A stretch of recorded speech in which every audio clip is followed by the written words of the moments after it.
And this period would be somewhere in the 1940 era, plus or minus a couple of years.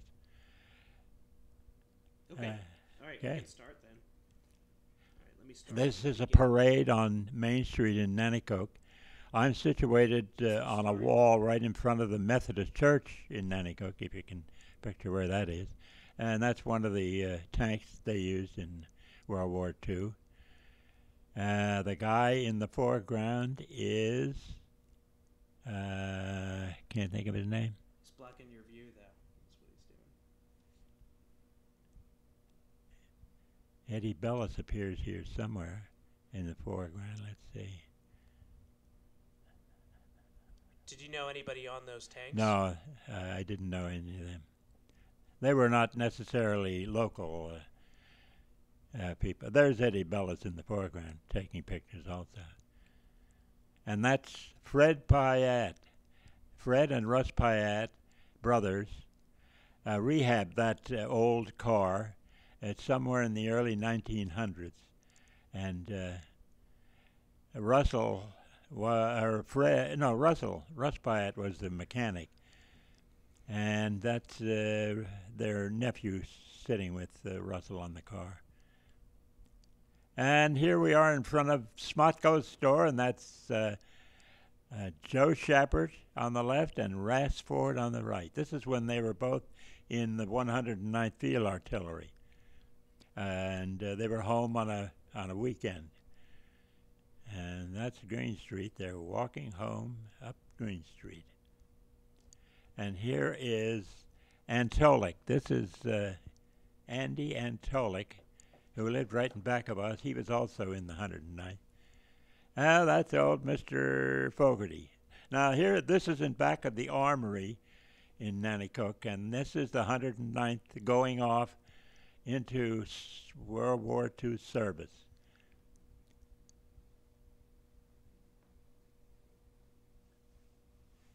The pictures are taken right alongside of what used to be a Quake club.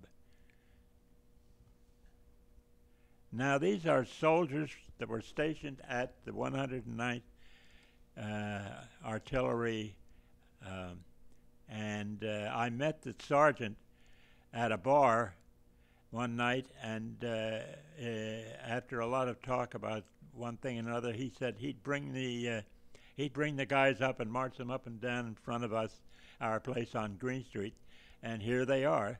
This is on Green Street. I'm standing, I think, on the Samantha Mills side of the street, taking these pictures. And they paraded around and let us see what they could do. Sergeant, what was his name? He was a Southerner with a Southern accent, and I can't think of his name now. And so there they go.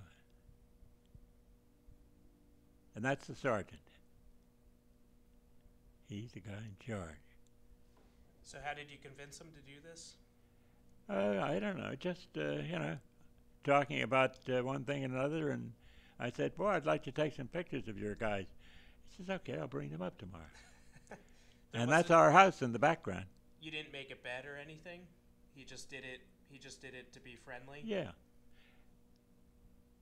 They had to do something, they had exercises of one kind or another every day, so it was only a block away from us. The armory was just down on Main Street, right across the street from Samantha Mills, and we're across the street from Samantha Mills also on the other end of the lot. So it was no big deal to bring them up. And whose house is now the library that's there in front of that? Samantha Mills. That was Samantha Mills. Okay. Her family owned that entire block. As a matter of fact, they owned everything from the river to the mountain. They were early settlers in the early 1800s. And there they go back down College Street to the Armory. And this is a fraternity hazing at Bucknell. They dressed him up in that garb and made him walk up and down the street, and I took his picture. Were you in a fraternity at Bucknell? No, that's why I lived in a dormitory. Okay. And there's John King with Little Americans, right on Green Street, right in front of our house on Green Street. Americans. She was the greatest thing since.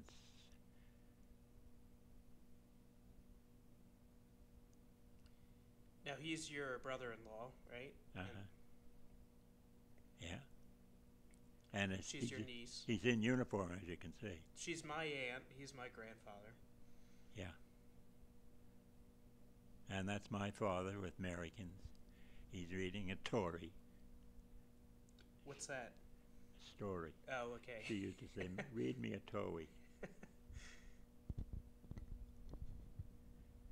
She was the sweetest tempered child you ever saw. I don't think I ever saw her cry.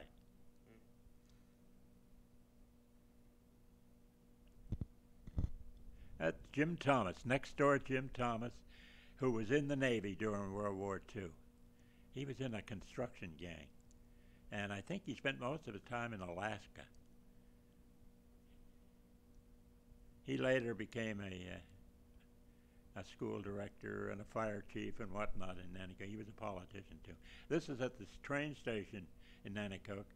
I took these when a group of local draftees went off to war.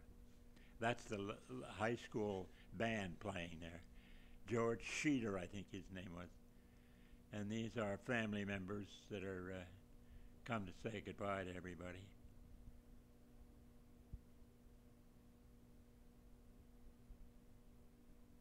But there's nobody that you knew directly saying goodbye. I may have known one or two of the guys that went off, but I'd have trouble remembering their names. Okay. Pennsylvania Railroad. Do you know where they going to Philadelphia? No, they went, I think, to Indiantown Gap. Okay. From Wyoming Valley. How many of your friends would you say were drafted or signed up? Well, I'd say at least half of them.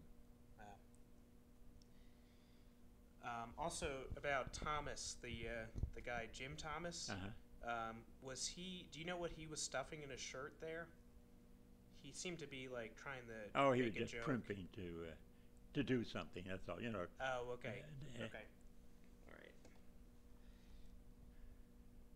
You know, there's always a tendency to do something when somebody's taking your picture. Just apparently, it's an automatic reaction of some kind. Mm.